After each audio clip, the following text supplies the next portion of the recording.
সম্পাদক জিয়া স্মৃতি পাঠাগার।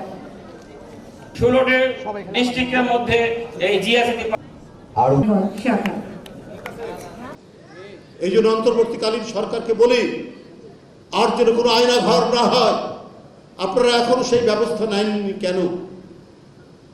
যে চালের দামও আপনাদেরকে কমাতে হবে। আপনি জুলাই ঘোষণার কথা বলবেন, আপনি অনেক সংস্কারের কথা বলবেন, কিন্তু মানুষের পেটে ক্ষুধা থাকবে, তখন ওরা ওই ঘোষণা কিছু শুনবে না। 250টিরও বেশি ডিজাইন অপশন নিয়ে ওয়ালটন স্মার্ট ফ্রিজ, বোঝে আপনার প্রয়োজন। মানুষ এগুলো শুনবে না।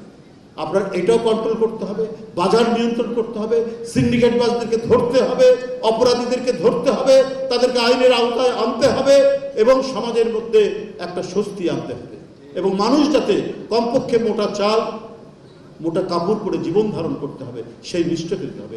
এইটাই জিয়াউর রহমান নিশ্চিত করেছিলেন।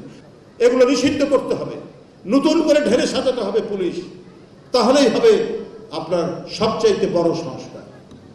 আর সংস্কার মানুষের আহারের নিশ্চয়তা দিতে হবে এবং বিচার বিভাগের স্বাধীনতা এবং সত্যিকারের স্বাধীনতা।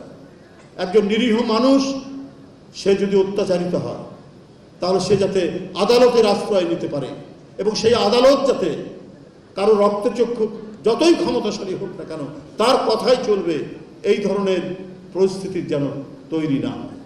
আদালত একেবারে স্বাধীনভাবে চলবে। 250টিরও বেশি ডিজাইন অপশন নিয়ে ওয়ালটন স্মার্ট ফ্রিজ, বোঝে আপনার প্রয়োজন। এই নিশ্চয়তা দিলে এর চাইতে বড় আর সংস্কার হতে পারে। আর এগুলো করার জন্য বেশি সময় লাগে না। আর সংস্কার তো একটা ধারাবাহিক প্রক্রিয়া, চলমান প্রক্রিয়া। একটা বন্ধ রাখবো, একটা করব, এইভাবে হয় না। তো আমরা ডক্টর ইউনূস সাহেবের অন্তর্বর্তী সরকারের প্রতি আমাদের সমর্থন রয়েছে, এখনো রয়েছে, কিন্তু তারা যদি জনকল্যাণের দিকগুলো বিবেচনা করে দ্রুত গণতন্ত্রের যে যাত্রা, গণতন্ত্রের যে পথরেখা অনুযায়ী পৌঁছানো এবং গন্তব্যে পৌঁছা, এটা নিশ্চিত করতে না পারলে প্রশ্নবোধক চিহ্ন দিনকে দিন বাড়তে